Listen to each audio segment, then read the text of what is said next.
ਸਤਿ ਸ਼੍ਰੀ ਅਕਾਲ ਜੀ। ਲੈ ਕੇ ਆਏ ਜੀ ਅੱਜ ਇੱਕ ਹੋਰ ਨਵੀਂ ਕਹਾਣੀ।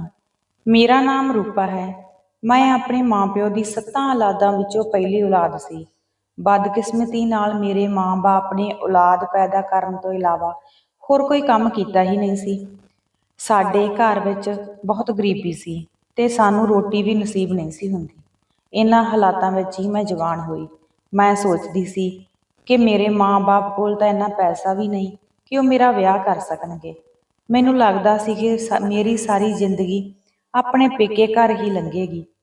ਪਰ ਇੱਕ ਦਿਨ ਮੈਂ ਹੈਰਾਨ ਹੋ ਗਈ ਜਦੋਂ ਮੇਰੇ ਪਾਪਾ ਨੇ ਆ ਕੇ ਦੱਸਿਆ ਕਿ ਮੈਂ ਤੇਰਾ ਰਿਸ਼ਤਾ ਪੱਕਾ ਕਰ ਦਿੱਤਾ।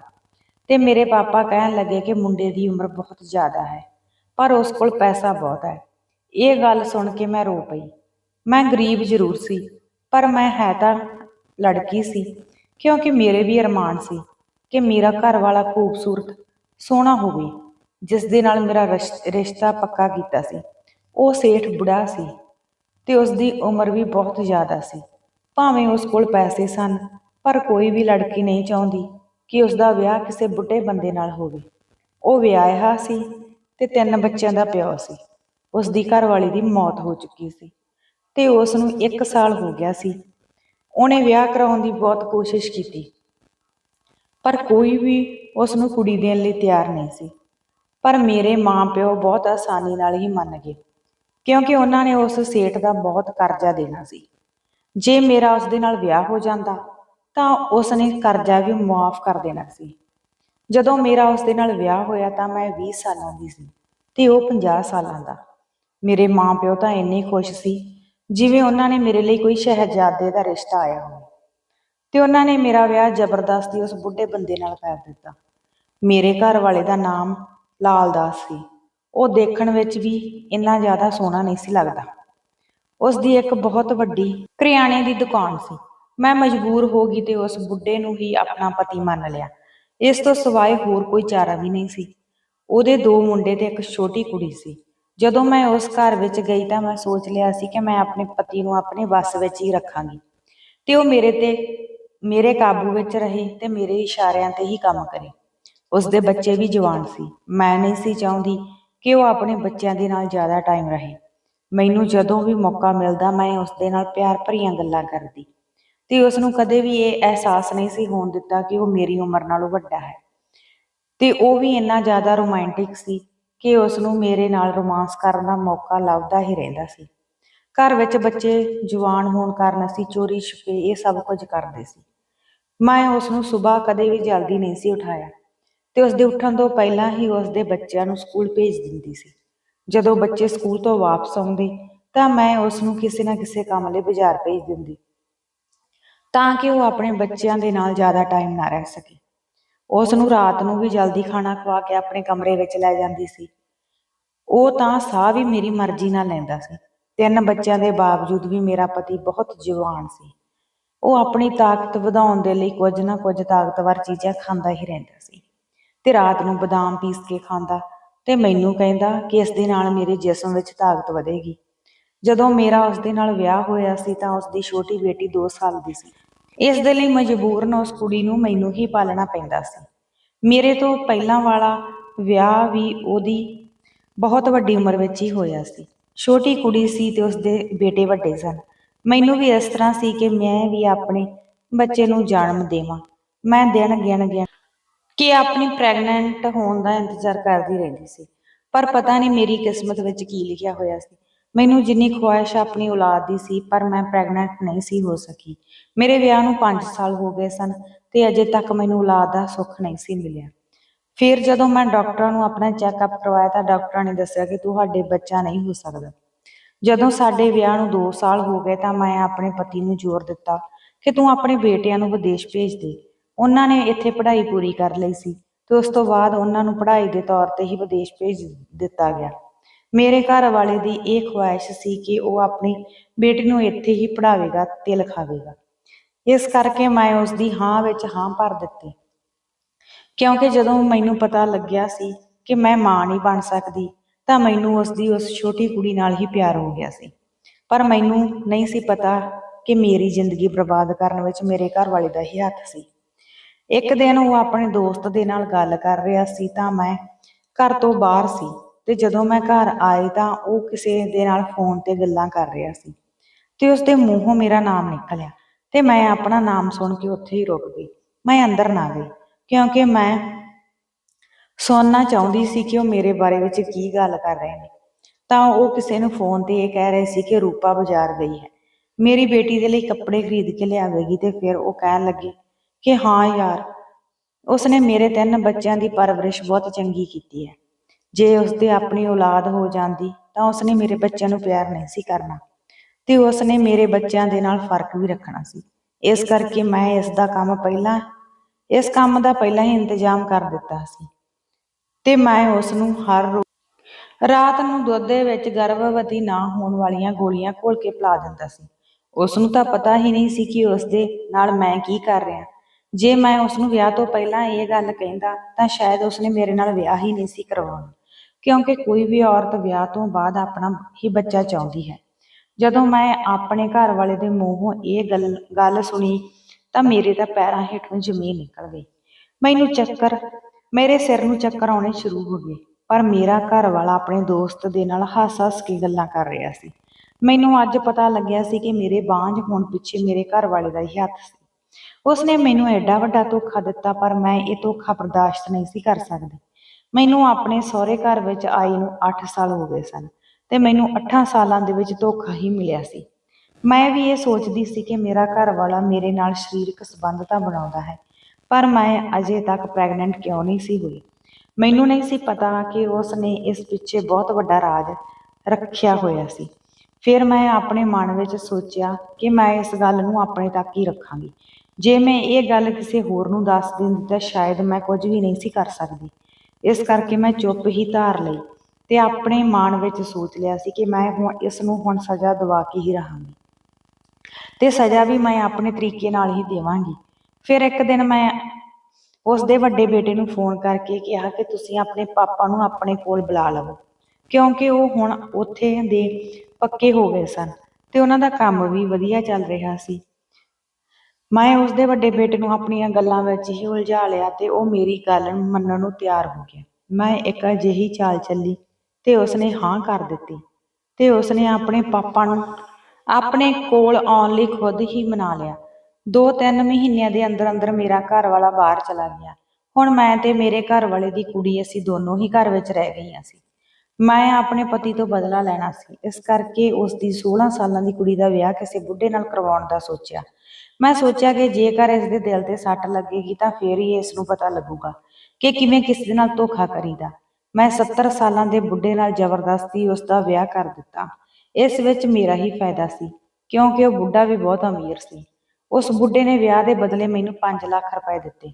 ਮੈਨੂੰ ਪਤਾ ਸੀ ਕਿ ਮੈਂ ਉਸ ਬੁੱਢੇ ਦੀ ਦੌਲਤ ਤੇ ਮੇਰਾ ਵੀ ਉਨਾ ਹੀ ਹੱਕ ਹੋਵੇਗਾ ਜਿੰਨਾ ਉਸ ਦੀ ਜਵਾਨ ਘਰ ਵਾਲੀ ਦਾ, ਜਾਣੀ ਕਿ ਮੇਰੇ ਪਤੀ ਦੀ ਕੁੜੀ ਦਾ।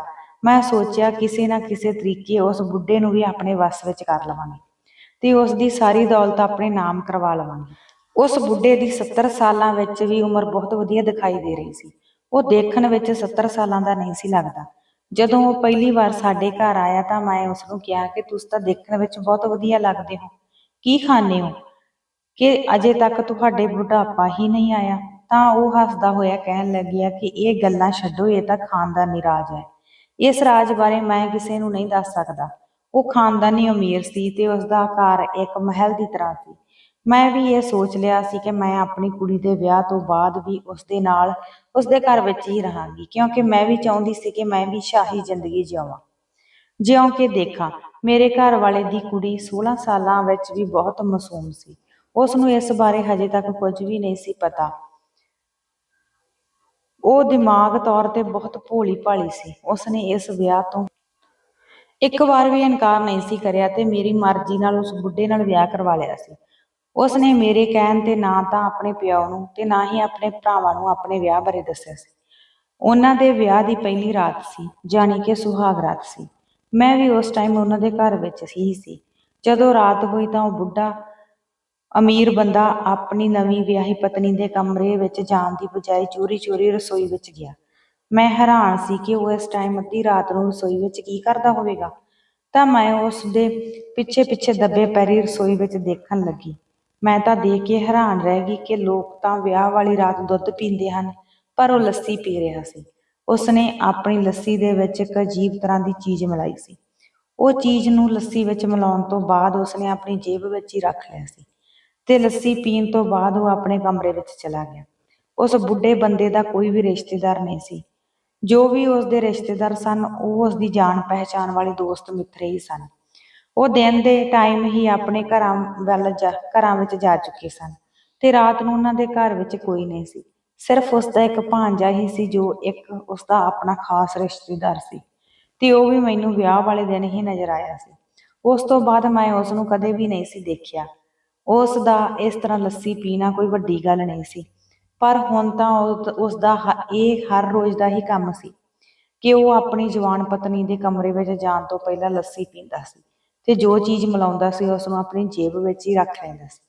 ਇੱਕ ਦਿਨ ਮੈਂ ਉਸ ਨੂੰ ਆਪਣੇ ਹੱਥਾਂ ਦੇ ਨਾਲ ਲੱਸੀ ਦਾ ਗਲਾਸ ਫੜਾਇਆ ਤਾਂ ਉਹ ਮੈਨੂੰ ਕਹਿਣ ਲੱਗਿਆ ਕਿ ਮੰਮੀ ਜੀ, ਮੈਂ ਲੱਸੀ ਨਹੀਂ ਪੀਂਦਾ।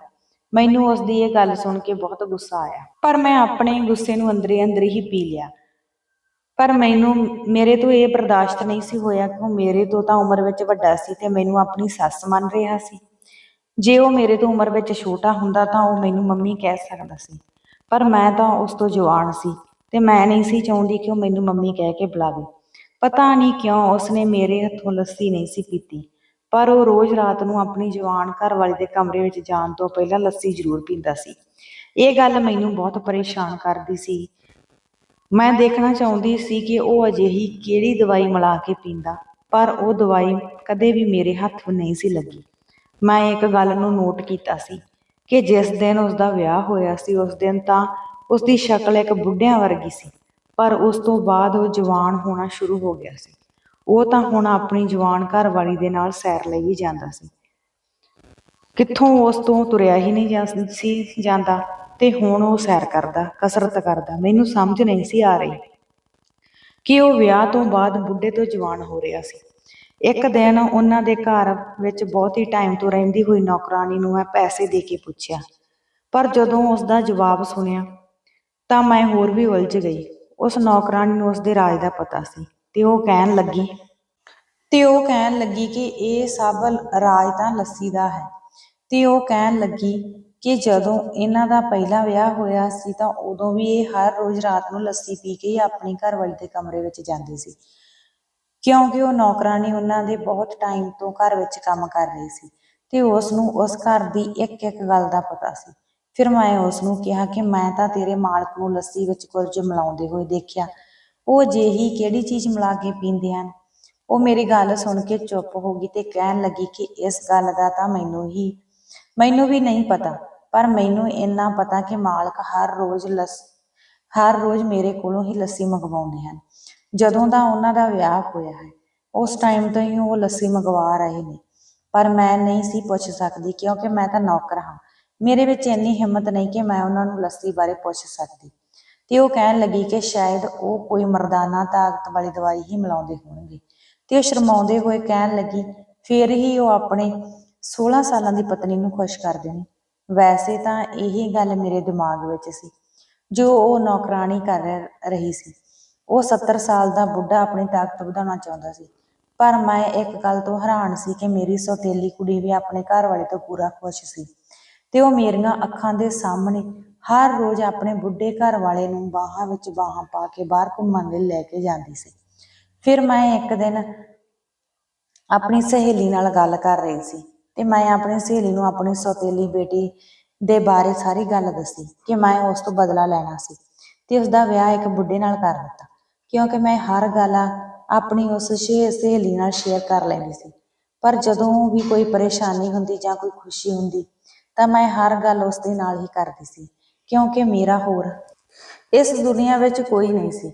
ਮੈਂ ਆਪਣੀ ਸਹੇਲੀ ਨੂੰ ਹੀ ਆਪਣੀ ਸੌਤੇਲੀ ਬੇਟੀ ਬਾਰੇ ਦੱਸ ਰਹੀ ਸੀ ਕਿ ਉਸ ਦਾ ਵਿਆਹ ਮੈਂ ਆਪਣੇ ਹੱਥੀਂ ਬੁੱਢੇ ਨਾਲ ਕਰਵਾਇਆ ਤੇ ਮੈਂ ਆਪਣੇ ਪਤੀ ਤੋਂ ਬਦਲਾ ਲੈਣਾ ਚਾਹੁੰਦੀ ਸੀ। ਮੈਂ ਸਾਰੀ ਗੱਲ ਉਸ ਨੂੰ ਫੋਨ ਤੇ ਹੀ ਦੱਸ ਰਹੀ ਸੀ ਤਾਂ ਮੇਰੀ ਸਹੇਲੀ ਨੇ ਮੈਨੂੰ ਦੱਸਿਆ ਕਿ ਤੂੰ ਆਪਣੇ ਹੁਣ ਘਰ ਵਾਲੇ ਨੂੰ ਇਹ ਦੱਸ ਕਿ ਤੇਰੀ ਬੇਟੀ ਨੇ ਇੱਕ ਬੁੱਢੇ ਨਾਲ ਭੱਜ ਕੇ ਵਿਆਹ ਕਰਵਾ ਲਿਆ। ਮੈਨੂੰ ਹੁਣ ਸਮਝ ਆ ਗਈ ਸੀ ਕਿ ਮੈਂ ਹੁਣ ਆਪਣੇ ਘਰ ਵਾਲੇ ਨੂੰ ਇਹੀ ਕਹਾਂਗੀ ਕਿ ਤੇਰੀ ਕੁੜੀ ਨੇ ਉਸ ਬੁੱਢੇ ਕਿਸੇ ਬੁੱਢੇ ਨਾਲ ਭੱਜ ਕੇ ਵਿਆਹ ਕਰਵਾ ਲਿਆ, ਕਿਉਂਕਿ ਜੇਕਰ ਮੈਂ ਇਹ ਗੱਲ ਉਸ ਤੋਂ ਲੁਕੋ ਕੇ ਰੱਖਦੀ ਤਾਂ ਸਾਰਾ ਇਲਜ਼ਾਮ ਮੇਰੇ ਉੱਪਰ ਹੀ ਆਉਣਾ ਸੀ। ਇਸ ਕਰਕੇ ਮੈਂ ਆਪਣੀ ਸਹੇਲੀ ਨਾਲ ਗੱਲ ਕਰਕੇ ਜਦੋਂ ਫੋਨ ਕੱਟਿਆ ਤੇ ਜਦੋਂ ਮੈਂ ਉੱਠ ਕੇ ਕਮਰੇ ਵਿੱਚੋਂ ਬਾਹਰ ਗਈ ਤਾਂ ਮੇਰੀ ਸੌਤੇਲੀ ਕੁੜੀ ਸਾਡੇ ਕਮਰੇ ਦੇ ਗੇਟ ਕੋਲ ਹੀ ਮੈਨੂੰ ਖੜੀ ਮਿਲੀ। ਮੈਨੂੰ ਸ਼ੱਕ ਹੋ ਗਿਆ, ਸ਼ਾਇਦ ਉਹਨੇ ਮੇਰੀ ਸਾਰੀ ਗੱਲ ਸੁਣ ਲਈ ਸੀ, ਪਰ ਉਸਨੇ ਮੈਨੂੰ ਕੁਝ ਵੀ ਨਾ ਕਿਹਾ। ਮੈਂ ਬਾਹਰ ਨੌਕਰਾਣੀ ਕੋਲ ਚਲੀ ਗਈ ਤਾਂ ਅੱਧੇ ਕੁ ਘੰਟੇ ਬਾਅਦ ਜਦੋਂ ਮੈਂ ਆਪਣੇ ਕਮਰੇ ਵਿੱਚ ਆਈ ਤਾਂ ਮੇਰੀ ਸੌਤੇਲੀ ਬੇਟੀ ਮੇਰੇ ਕਮਰੇ ਵਿੱਚ ਬੈਠੀ ਸੀ ਤੇ ਉਸਦੇ ਹੱਥ ਵਿੱਚ ਇੱਕ ਬਹੁਤ ਵੱਡਾ ਸਾਰਾ ਡੱਬਾ ਸੀ।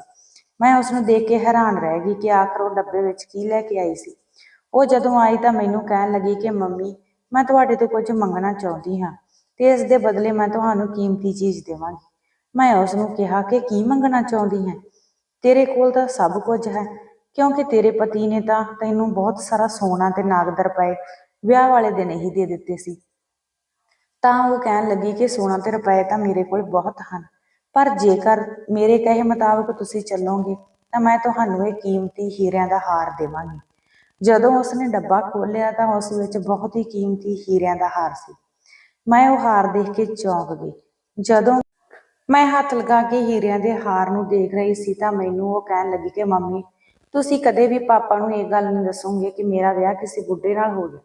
ਜਦੋਂ ਮੈਂ ਉਸਦੇ ਮੂੰਹੋਂ ਇਹ ਗੱਲ ਸੁਣੀ ਤਾਂ ਮੈਂ ਹੈਰਾਨ ਰਹਿ ਗਈ ਕਿ ਉਹ ਉਸ ਬੁੱਢੇ ਨਾਲ ਇੰਨਾ ਹੀ ਖੁਸ਼ ਸੀ ਕਿ ਉਹ ਆਪਣੇ ਪਾਪਾ ਨੂੰ ਵੀ ਨਹੀਂ ਸੀ ਦੱਸਣਾ ਚਾਹੁੰਦੀ, ਕਿਉਂਕਿ ਜੇ ਉਸਦੇ ਪਾਪਾ ਨੂੰ ਪਤਾ ਲੱਗ ਜਾਂਦਾ ਤਾਂ ਉਸਨੇ ਸ਼ਾਇਦ ਉਸਦਾ ਬਹੁਤ ਗੁੱਸੇ ਹੋਣਾ ਸੀ ਤੇ ਸ਼ਾਇਦ ਉਹਨਾਂ ਦਾ ਤਲਾਕ ਵੀ ਕਰਵਾ ਦੇਣਾ ਸੀ। ਮੈਂ ਉਸ ਤੋਂ ਅੱਗੇ ਪੁੱਛਿਆ ਕਿ ਇਸ ਪਿੱਛੇ ਰਾਜ ਕੀ ਹੈ ਤਾਂ ਉਸਨੇ ਕਿਹਾ ਕਿ ਤੁਸੀਂ ਹੀਰਿਆਂ ਦਾ ਹਾਰ ਰੱਖੋ, ਬਸ ਤੁਸੀਂ ਪਾਪਾ ਨੂੰ ਕੁਝ ਨਾ ਦੱਸਿਓ। ਮੇਰੇ ਅੰਦਰ ਵੀ ਲਾਲਚ ਜਾਗ ਉੱਠਿਆ ਤੇ ਮੈਂ ਵੀ ਚਾਹੁੰਦੀ ਸੀ ਕਿ ਉਹ ਕੀਮਤੀ ਹੀਰਿਆਂ ਦਾ ਹਾਰ ਮੇਰੇ ਕੋਲ ਹੀ ਹੋਵੇ। ਮੈਂ ਸੋਚਿਆ ਕਿ ਇੰਨਾ ਕੀਮਤੀ ਹਾਰ ਮਿਲ ਰਿਹਾ ਮੈਨੂੰ, ਕਿ ਜੇਕਰ ਉਹ ਬੁੱਢੇ ਨਾਲ ਇੰਨਾ ਹੀ ਖੁਸ਼ ਹੈ ਤਾਂ ਖੁਸ਼ ਰਹੇ। ਪਰ ਮੈਂ ਇੱਕ ਗੱਲ ਨਹੀਂ ਸੀ ਜਾਣਦੀ ਕਿ ਕੁੜੀਆਂ ਤਾਂ ਆਪਣਾ ਜਵਾਨ ਪਤੀ ਲੱਭਦੀਆਂ ਨੇ ਤੇ ਉਹ ਇੱਕ ਬੁੱਢੇ ਨਾਲ ਹੀ ਖੁਸ਼ ਸੀ। ਫਿਰ ਮੈਂ ਉਸਨੂੰ ਕਿਹਾ ਕਿ ਠੀਕ ਹੈ, ਮੈਂ ਤੇਰੀ ਗੱਲ ਮੰਨ ਲਵਾਂਗੀ। ਉਸਨੇ ਮੈਨੂੰ ਕਿਹਾ ਕਿ ਮੰਮੀ, ਪਾਪਾ ਨੂੰ ਕੁਝ ਨਾ ਦੱਸੀ, ਜਦੋਂ ਆਉਣਗੇ ਤਾਂ ਪਤਾ ਲੱਗ ਜਾਵੇਗਾ। ਮੈਂ ਆਪਣੇ ਪਤੀ ਨੂੰ ਛੱਡ ਕੇ ਨਹੀਂ ਜਾਣਾ ਚਾਹੁੰਦੀ। ਹੀਰਿਆਂ ਦੀ ਚਮਕ ਦੇਖ ਕੇ ਮੈਂ ਅੰਨੀ ਹੋ ਗਈ। ਮੈਂ ਆਪਣਾ ਬਦਲਾ ਲੈਣਾ ਹੀ ਭੁੱਲ ਗਈ। ਹੁਣ ਮੇਰੀ ਬੇਟੀ ਰੋਜ਼ ਸਵੇਰੇ ਘਰੋਂ ਚਲੀ ਜਾਂਦੀ ਤੇ ਸ਼ਾਮ ਨੂੰ ਵਾਪਸ ਆਉਂਦੀ ਸੀ। ਇੱਕ ਦਿਨ ਮੈਂ ਉਸਨੂੰ ਬਾਜ਼ਾਰ ਵਿੱਚ ਆਪਣੇ ਆਪ ਗੱਡੀ ਚਲਾਉਂਦੇ ਦੇਖਿਆ ਤਾਂ ਮੈਂ ਹੈਰਾਨ ਰਹਿ ਗਈ ਕਿ ਮੇਰੀ ਬੇਟੀ ਕਦੋਂ ਤੋਂ ਗੱਡੀ ਚਲਾਉਣ ਲੱਗ ਪਈ। ਮੈਨੂੰ ਪਤਾ ਹੀ ਨਹੀਂ ਸੀ। ਉਸਦੇ ਪਾਪਾ ਦੇ ਘਰ ਤਾਂ ਇੱਕ ਮੋਟਰਸਾਈਕਲ ਵੀ ਨਹੀਂ ਸੀ ਤੇ ਬੁੱਢੇ ਪਤੀ ਨੇ 2 ਹਫ਼ਤਿਆਂ ਦੇ ਵਿੱਚ ਹੀ ਇਸ ਨੂੰ ਕਾਰ ਸਿਖਾ ਦਿੱਤੀ। ਮੈਂ ਘਰ ਆ ਕੇ ਉਸਦੇ ਪਤੀ ਨੂੰ ਪੁੱਛਿਆ ਕਿ ਤੇਰੀ ਪਤਨੀ ਕਿੱਥੇ ਆ, ਤਾਂ ਉਹ ਕਹਿਣ ਲੱਗਿਆ ਕਿ ਉਸਨੇ ਸ਼ਾਪਿੰਗ ਕਰਨ ਜਾਣਾ ਸੀ। ਮੇਰਾ ਮਨ ਨਹੀਂ ਸੀ, ਕਿਉਂਕਿ ਇਸ ਉਮਰ ਵਿੱਚ ਮੇਰੇ ਤੋਂ ਕਾਰ ਨਹੀਂ ਚੱਲਦੀ ਤੇ ਮੈਂ ਉਸ ਨੂੰ ਡਰਾਈਵਰ ਨਾਲ ਭੇਜ ਦਿੱਤਾ। ਮੈਂ ਉਸ ਨੂੰ ਦੱਸਣਾ ਚਾਹੁੰਦੀ ਸੀ ਕਿ ਤੇਰਾ ਡਰਾਈਵਰ ਘਰ ਬੈਠਾ, ਪਰ ਮੈਂ ਚੁੱਪ ਕਰ ਗਈ। ਮੈਨੂੰ ਇਹ ਗੱਲ ਹੈਰਾਨ ਕਰ ਰਹੀ ਸੀ ਕਿ ਉਸ ਬੁੱਢੇ ਨੂੰ ਉਸਨੇ ਆਪਣੇ ਜਾਲ ਵਿੱਚ ਫਸਾ ਲਿਆ ਸੀ। ਮੈਨੂੰ ਤਾਂ ਸ਼ੱਕ ਸੀ ਕਿ ਪਤਾ ਨਹੀਂ ਉਹ ਬੁੱਢਾ ਮੇਰੀ ਸੌਤੇਲੀ ਕੁੜੀ ਨਾਲ ਹੀ ਕੁਝ ਗਲਤ ਕਰ ਰਿਹਾ ਸੀ ਕਿ ਮੇਰੀ ਸੌਤੇਲੀ ਕੁੜੀ ਹੀ ਉਸ ਬੁੱਢੇ ਨੂੰ ਆਪਣੇ ਜਾਲ ਵਿੱਚ ਫਸਾ ਰਹੀ ਸੀ।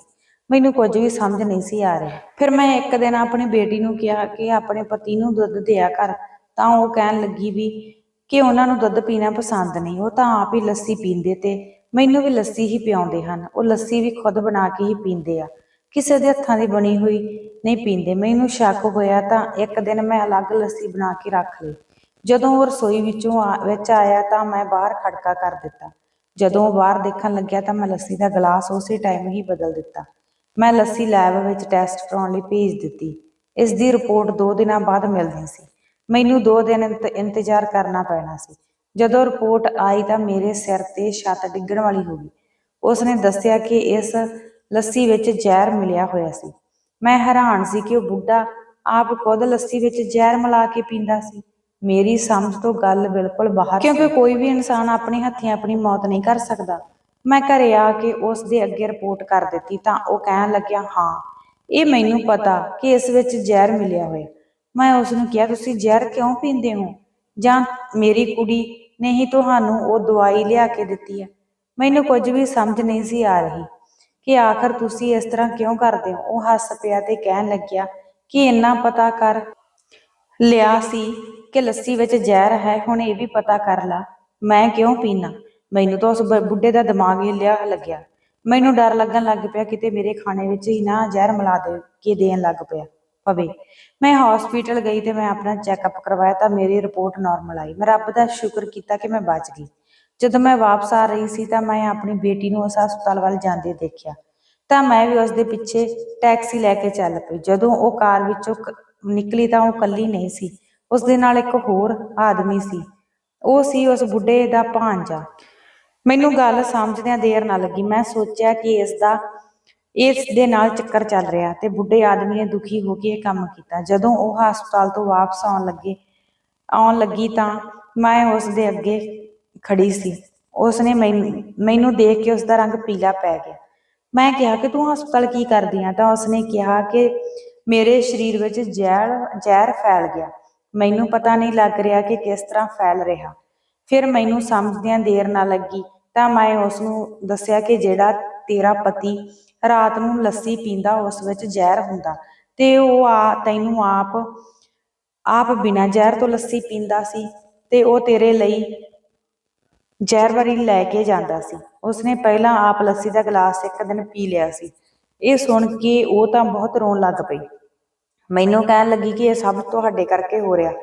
ਤੁਸੀਂ ਹੀ ਆਪਣਾ ਬਦਲਾ ਲੈਣਾ ਚਾਹੁੰਦੇ ਸੀ। ਤੁਸੀਂ ਮੇਰਾ ਵਿਆਹ ਬੁੱਢੇ ਨਾਲ ਕਰਵਾਇਆ। ਇਹ ਨਹੀਂ ਦੇਖਿਆ ਕਿ ਜਿਸ ਬੇਟੀ ਨੇ ਤੁਹਾਨੂੰ ਸ਼ੁਰੂ ਤੋਂ ਮਾਂ ਸਮਝਿਆ ਹੋਵੇ ਉਸ ਨਾਲ ਤੁਸੀਂ ਐਡਾ ਵੱਡਾ ਧੋਖਾ ਕਰ ਰਹੇ ਹੋ। ਮੇਰੀ ਬੇਟੀ ਹਜੇ ਬੋਲ ਹੀ ਰਹੀ ਸੀ। ਜਦੋਂ ਮੈਂ ਹੁਣ ਆਪਣੀ ਬੇਟੀ ਦੀ ਇਹ ਗੱਲ ਸੁਣੀ ਕਿ ਉਸਦੇ ਸਰੀਰ ਵਿੱਚ ਜ਼ਹਿਰ ਹੈ ਤਾਂ ਮੈਂ ਉਸਨੂੰ ਘਬਰਾਈ ਹੋਈ ਨੇ ਪੁੱਛਿਆ ਕਿ ਤੈਨੂੰ ਕਿਸ ਤਰ੍ਹਾਂ ਪਤਾ ਲੱਗਿਆ? ਤਾਂ ਉਸਨੇ ਕਿਹਾ ਕਿ ਇੱਕ ਰਾਤ ਅਚਾਨਕ ਹੀ ਮੈਨੂੰ ਉਲਟੀਆਂ ਆਉਣ ਲੱਗ ਗਈਆਂ। ਮੈਂ ਜਦੋਂ ਵੀ ਰਾਤ ਨੂੰ ਸੌਣ ਲੱਗਦੀ ਤਾਂ ਮੈਨੂੰ ਹਮੇਸ਼ਾ ਹੀ ਉਲਟੀ ਆ ਜਾਂਦੀ ਸੀ। ਮੈਂ ਸੋਚਿਆ ਕਿ ਜਿਹੜੀ ਲੱਸੀ ਮੇਰਾ ਪਤੀ ਮੈਨੂੰ ਪਿਲਾਉਂਦਾ ਸੀ ਉਸ ਦੇ ਵਿੱਚ ਮੈਨੂੰ ਕੁਝ ਨਾ ਕੁਝ ਸ਼ੱਕ ਮਹਿਸੂਸ ਹੋਇਆ। ਮੈਂ ਇੱਕ ਦਿਨ ਉਸ ਲੱਸੀ ਨੂੰ ਪੀਣ ਤੋਂ ਇਨਕਾਰ ਕਰ ਦਿੱਤਾ ਤਾਂ ਉਸਨੇ ਮੈਨੂੰ ਧਮਕੀ ਦਿੱਤੀ ਕਿ ਜੇਕਰ ਤੂੰ ਮੇਰੇ ਕਹੇ ਤੇ ਲੱਸੀ ਨਹੀਂ ਪੀਵੇਂਗੀ ਤਾਂ ਮੈਂ ਤੈਨੂੰ ਜਾਨੋਂ ਮਾਰ ਦੇਵਾਂਗਾ। ਮੈਨੂੰ ਉਸ ਟਾਈਮ ਇਹ ਨਹੀਂ ਸੀ ਪਤਾ ਕਿ ਉਸ ਲੱਸੀ ਵਿੱਚ ਮੈਨੂੰ ਉਹ ਜ਼ਹਿਰ ਮਿਲਾ ਕੇ ਪਿਆਉਂਦਾ ਹੈ। ਮੇਰੇ ਦਿਮਾਗ ਵਿੱਚ ਇਸ ਤਰ੍ਹਾਂ ਦੀ ਕੋਈ ਗੱਲ ਨਹੀਂ ਸੀ। ਉਹ ਮੈਨੂੰ ਕਹਿਣ ਲੱਗਿਆ ਕਿ ਜੇਕਰ ਤੂੰ ਇਹ ਲੱਸੀ ਪੀਵੇਂਗੀ ਤਾਂ ਤੇਰੀ ਸਿਹਤ ਵਧੀਆ ਹੋ ਜਾਵੇਗੀ। ਮੈਂ ਡਰਦੀ ਨੇ ਉਹ ਲੱਸੀ ਪੀਣੀ ਸ਼ੁਰੂ ਕਰ ਦਿੱਤੀ। ਫਿਰ ਜਦੋਂ ਮੈਨੂੰ ਰਾਤ ਦਾ ਖਾਣਾ ਹਜਮ ਨਾ ਆਉਂਦਾ ਤਾਂ ਮੈਂ ਇੱਕ ਦਿਨ ਉਹ ਮੈਨੂੰ ਲੱਸੀ ਫੜਾ ਕੇ ਆਪ ਵਾਸ਼ਰੂਮ ਚਲੇ ਗਏ ਤਾਂ ਮੈਂ ਉਹ ਲੱਸੀ ਡਸਟਬਿਨ ਵਿੱਚ ਡੋਲ ਦਿੱਤੀ। ਉਸ ਰਾਤ ਮੈਨੂੰ ਉਲਟੀ ਨਾ ਆਈ। ਮੈਂ ਸਮਝ ਗਈ ਸੀ ਕਿ ਉਸ ਲੱਸੀ ਵਿੱਚ ਕੁਝ ਨਾ ਕੁਝ ਜ਼ਰੂਰ ਹੁੰਦਾ ਸੀ। ਫਿਰ ਮੈਂ ਡਾਕਟਰ ਕੋਲ ਆਪਣਾ ਚੈੱਕਅਪ ਕਰਵਾਇਆ ਤਾਂ ਡਾਕਟਰ ਨੇ ਮੇਰੇ ਕੁਝ ਟੈਸਟ ਲਏ ਤੇ ਉਹਨਾਂ ਦੀ ਰਿਪੋਰਟ ਹਫ਼ਤੇ ਬਾਅਦ ਆਉਣੀ ਸੀ। ਮੈਂ ਆਪਣੇ ਪਤੀ ਨਾਲ ਖੁਸ਼ ਨਹੀਂ ਸੀ। ਬਸ ਉਸ ਦੇ ਨਾਲ ਤਾਂ ਮੈਂ ਮਜਬੂਰੀ ਵਿੱਚ ਹੀ ਰਹਿ ਰਹੀ ਸੀ। ਮੈਂ ਤਾਂ ਉਸਦੇ ਭਾਂਜੇ ਨੂੰ ਪਸੰਦ ਕਰਦੀ ਸੀ ਤੇ ਉਸਦਾ ਭਾਂਜਾ ਮੈਨੂੰ ਬਹੁਤ ਜ਼ਿਆਦਾ ਪਸੰਦ ਕਰਦਾ ਸੀ। ਮੈਨੂੰ ਰਾਜੂ ਉਸਦਾ ਭਾਂਜਾ ਵਿਆਹ ਵਾਲੇ ਦਿਨ ਹੀ ਪਸੰਦ ਆ ਗਿਆ ਸੀ। ਮੈਂ ਉਸ ਦਿਨ ਤੋਂ ਹੀ ਆਪਣੇ ਦਿਲ ਵਿੱਚ ਧਾਰ ਲਈ ਸੀ ਕਿ ਮੈਂ ਇਸ ਬੁੱਢੇ ਦੇ ਨਾਲ ਜ਼ਿਆਦਾ ਟਾਈਮ ਨਹੀਂ ਰਹਾਂਗੀ।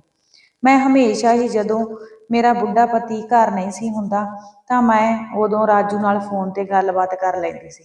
ਫਿਰ ਮੈਂ ਕਦੇ ਸ਼ਾਪਿੰਗ ਦੇ ਬਹਾਨੇ ਬਾਹਰ ਜਾਂਦੀ ਸੀ ਤੇ ਕਦੇ ਡਾਕਟਰ ਕੋਲ ਜਾਣ ਲਈ। ਜਦੋਂ ਬਾਹਰ ਜਾਂਦੀ ਤਾਂ ਮੈਂ ਰਾਜੂ ਨੂੰ ਵੀ ਬਾਜ਼ਾਰ ਹੀ ਬੁਲਾ ਲੈਂਦੀ ਸੀ। ਅੱਜ ਦੀ ਮੈਂ ਹਮੇਸ਼ਾ ਹੀ ਕੋਈ ਨਾ ਕੋਈ ਬਹਾਨਾ ਬਣਾ ਕੇ ਕਮੈਂਟਾਂ ਰਾਹੀਂ ਜਾਂਦੀ ਸੀ ਤੇ ਅਸੀਂ ਦੋਵੇਂ ਜੇਕਰ ਤੁਹਾਨੂੰ ਸਾਡੀ ਕਹਾਣੀ ਵਧੀਆ ਲੱਗੀ ਹੋਵੇ ਤਾਂ ਪਲੀਜ਼ ਇੱਕ ਦਿਨ ਮੈਂ ਰਾਤ ਨੂੰ ਰਾਜੂ ਨਾਲ ਫੋਨ ਤੇ ਕਹਾਣੀ ਨੂੰ ਲਾਈਕ ਤੇ ਤਾਂ ਮੇਰੇ ਪਤੀ ਨੂੰ ਅੱਗੇ ਸ਼ੇਅਰ ਜ਼ਰੂਰ ਕਰ ਤਾਂ ਉਸਨੇ ਮੇਰਾ ਇੱਕਦਮ ਫੋਨ ਸਾਡੇ ਚੈਨਲ ਤੇ ਜਦੋਂ ਨੰਬਰ ਦੇਖਿਆ ਤਾਂ ਉਹ ਨੰਬਰ ਰਾਜੂ ਦਾ ਜ਼ਰੂਰ ਕਰ ਲਿਓ। ਉਸ ਨੂੰ ਵੀ ਮੇਰੇ ਤੇ ਸ਼ੱਕ ਹੋਣ ਲੱਗ ਪਿਆ। ਹੋਰ ਨਵੀਂ ਕਹਾਣੀ ਉਸ ਦਿਨ ਤੋਂ ਬਾਅਦ ਹੀ ਉਹ ਪਹਿਲਾਂ ਤੁਹਾਡੇ ਕੋਲ ਲੈ ਕੇ ਆਉਂਦਾ ਸੀ।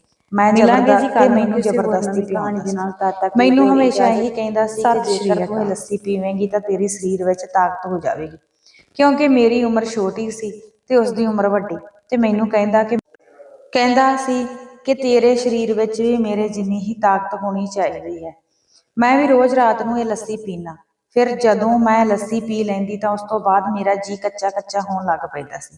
ਫਿਰ ਇੱਕ ਦਿਨ ਮੈਂ ਆਪਣੀ ਸਿਹਤ ਬਾਰੇ ਰਾਜੂ ਨੂੰ ਦੱਸਿਆ ਤਾਂ ਰਾਜੂ ਨੇ ਮੈਨੂੰ ਕਿਹਾ ਕਿ ਤੂੰ ਹੁਸ਼ਿਆਰੀ ਤੋਂ ਕੰਮ ਲੈ।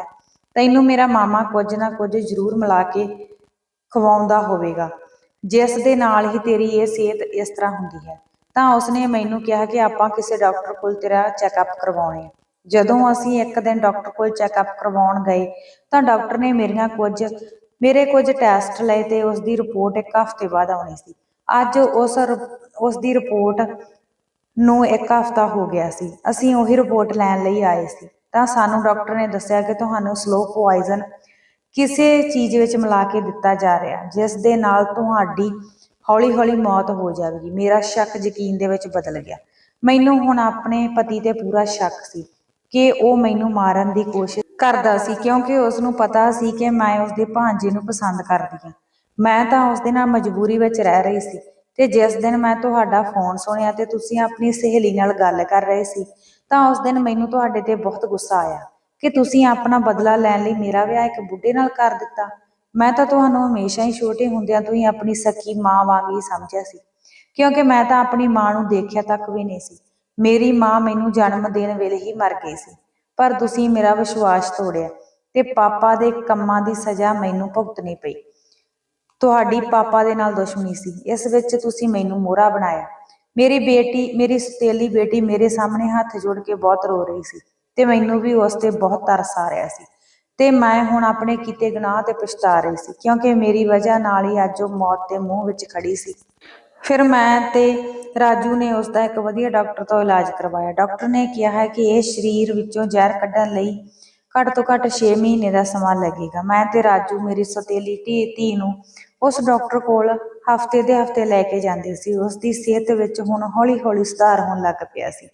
ਮੈਂ ਆਪਣੇ ਦਿਲ ਵਿੱਚ ਇਰਾਦਾ ਕਰ ਲਿਆ ਸੀ ਕਿ ਜੋ ਗਲਤੀ ਮੇਰੇ ਤੋਂ ਹੋਈ ਹੈ, ਮੈਂ ਉਸ ਨੂੰ ਸੁਧਾਰ ਕੇ ਹੀ ਰਹਾਂਗੀ। ਮੈਂ ਉਸਦੇ ਜੋ ਟੈਸਟਾਂ ਦੀਆਂ ਰਿਪੋਰਟਾਂ ਵਿੱਚ ਜ਼ਹਿਰ ਸਾਬਤ ਹੋਇਆ ਸੀ, ਉਹ ਪੁਲਿਸ ਨੂੰ ਦਿਖਾ ਦਿੱਤੀਆਂ ਸਨ। ਇਹ ਸਭ ਕੁਝ ਦੇ ਬਾਰੇ ਮੈਂ ਬੁੱਢੇ ਨੂੰ ਕੁਝ ਵੀ ਨਹੀਂ ਸੀ ਦੱਸਿਆ। ਫਿਰ ਮੈਂ ਇੱਕ ਦਿਨ ਮੇਰੇ ਦਿਮਾਗ ਵਿੱਚ ਗੱਲ ਆਈ ਕਿ ਜਦੋਂ ਉਹ ਇੱਕ ਦਿਨ ਲੱਸੀ ਵਿੱਚ ਜ਼ਹਿਰ ਮਿਲਾ ਰਿਹਾ ਸੀ, ਤਾਂ ਮੈਂ ਉਸਦੀ ਵੀਡੀਓ ਬਣਾਈ ਸੀ। ਉਹ ਮੇਰੇ ਕੋਲ ਇੱਕ ਸਬੂਤ ਦੀ ਤਰ੍ਹਾਂ ਪਈ ਹੋਈ ਸੀ। ਮੈਂ ਉਹ ਵੀਡੀਓ ਵੀ ਪੁਲਿਸ ਵਾਲਿਆਂ ਨੂੰ ਦਿਖਾ ਦਿੱਤੀ। ਉਸ ਵਿੱਚ ਸਾਫ਼-ਸਾਫ਼ ਦਿਖਾਈ ਦੇ ਰਿਹਾ ਕਿ ਉਹ ਲੱਸੀ ਵਿੱਚ ਜ਼ਹਿਰ ਖੁਦ ਮਿਲਾਉਂਦਾ ਸੀ, ਮੇਰੀ ਸੌਤੇਲੀ ਧੀ ਨੂੰ ਦਿੰਦਾ ਸੀ। ਪੁਲਿਸ ਵਾਲਿਆਂ ਕੋਲ 2 ਸਬੂਤ ਸਨ। ਫਿਰ ਇੱਕ ਦਿਨ ਸਾਡੇ ਘਰ ਪੁਲਿਸ ਆਈ ਤੇ ਮੇਰੇ ਪਤੀ ਨੂੰ 2 ਸਬੂਤਾਂ ਦੇ ਆਧਾਰ ਤੇ ਫੜ ਕੇ ਲੈ ਗਈ।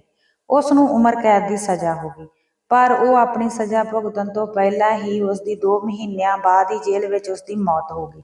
ਮੌਤ ਤੋਂ ਬਾਅਦ ਕਾਨੂੰਨ ਦੀਆਂ ਨਜ਼ਰਾਂ ਵਿੱਚ ਉਸ ਬੁੱਢੇ ਦੀ ਸਾਰੀ ਜਾਇਦਾਦ ਦੀ ਹੱਕਦਾਰ ਮੇਰੀ ਸੌਤੇਲੀ ਧੀ ਸੀ। ਸਾਰੀ ਜਾਇਦਾਦ ਮੇਰੀ ਸੌਤੇਲੀ ਧੀ ਦੇ ਨਾਮ ਹੋ ਗਈ। ਉਸ ਤੋਂ ਬਾਅਦ ਮੈਂ ਰਾਜੂ ਦਾ ਤੇ ਆਪਣੀ ਸੌਤੇਲੀ ਧੀ ਦਾ ਵਿਆਹ ਕਰ ਦਿੱਤਾ। ਹੁਣ ਮੈਂ ਵੀ ਖੁਸ਼ ਸੀ ਤੇ ਆਪਣੀ ਕੀਤੀ ਹੋਈ ਗਲਤੀ ਨੂੰ ਸੁਧਾਰ ਲਿਆ ਸੀ। ਉਸ ਤੋਂ ਬਾਅਦ ਮੇਰੀ ਧੀ ਤੇ ਰਾਜੂ ਦੋਵੇਂ ਖੁਸ਼ੀ-ਖੁਸ਼ੀ ਰਹਿਣ ਲੱਗੇ। ਮੇਰੀ ਉਮਰ ਵੀ ਹਜੇ 40 ਕੁ ਸਾਲਾਂ ਦੀ ਸੀ, ਤਾਂ ਮੈਂ ਆਪਣੇ ਦੂਜੇ ਵਿਆਹ ਬਾਰੇ ਸੋਚਿਆ। ਮੇਰੀ ਧੀ ਨੇ ਮੇਰੇ ਨਾਲ ਮਿਲ ਕੇ ਮੇਰੇ ਪਤੀ ਤੋਂ ਮੇਰਾ ਤਲਾਕ ਕਰਵਾਇਆ। ਉਸ ਤੋਂ ਬਾਅਦ ਮੈਂ ਵੀ ਆਪਣਾ ਦੂਜਾ ਵਿਆਹ ਕਰਵਾ ਲਿਆ। ਮੇਰੇ ਵਿਆਹ ਤੋਂ 2 ਸਾਲਾਂ ਬਾਅਦ ਮੇਰੇ ਇੱਕ ਧੀ ਨੇ ਜਨਮ ਲਿਆ। ਮੈਂ ਖੁਸ਼ ਸੀ ਕਿ ਮੈਂ ਵੀ ਆਪਣੀ ਕੁੱਖੋਂ ਧੀ ਦੀ ਮਾਂ ਬਣ ਗਈ। ਹਾਂਜੀ ਦੋਸਤੋ, ਅੱਜ ਦੀ ਕਹਾਣੀ ਬਾਰੇ ਤੁਹਾਡੇ ਕੀ ਵਿਚਾਰ ਨੇ? ਕਮੈਂਟਾਂ ਰਾਹੀਂ ਜ਼ਰੂਰ ਦੱਸਿਓ।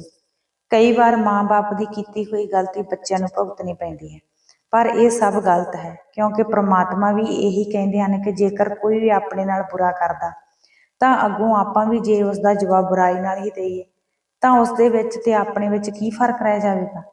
ਕਿਉਂਕਿ ਜੇ ਕੋਈ ਵੀ ਗਲਤੀ ਮਾਂ-ਬਾਪ ਨੇ ਕਰੀ ਹੈ ਤਾਂ ਉਸਦੀ ਸਜ਼ਾ ਉਸਦੇ ਬੱਚਿਆਂ ਨੂੰ ਨਹੀਂ ਮਿਲਣੀ ਚਾਹੀਦੀ। ਹਾਂਜੀ ਦੋਸਤੋ, ਆਪਣੇ ਵਿਚਾਰ ਕਮੈਂਟਾਂ ਰਾਹੀਂ ਜ਼ਰੂਰ ਦੱਸਿਓ। ਤੇ ਜੇਕਰ ਤੁਸੀਂ ਸਾਡੇ ਚੈਨਲ ਤੇ ਪਹਿਲੀ ਵਾਰ ਆਏ ਹੋ ਤਾਂ ਚੈਨਲ ਨੂੰ ਸਬਸਕ੍ਰਾਈਬ ਕਰ ਲਿਓ। ਕਹਾਣੀ ਨੂੰ ਲਾਈਕ ਸ਼ੇਅਰ ਕਰਨਾ ਨਾ ਭੁੱਲਿਓ। ਕੱਲ ਨੂੰ ਮਿਲਾਂਗੇ ਜੀ ਕਿਸੇ ਹੋਰ ਨਵੀਂ ਕਹਾਣੀ ਦੇ ਨਾਲ। ਤਦ ਤੱਕ ਲਈ ਸਤਿ ਸ਼੍ਰੀ ਅਕਾਲ।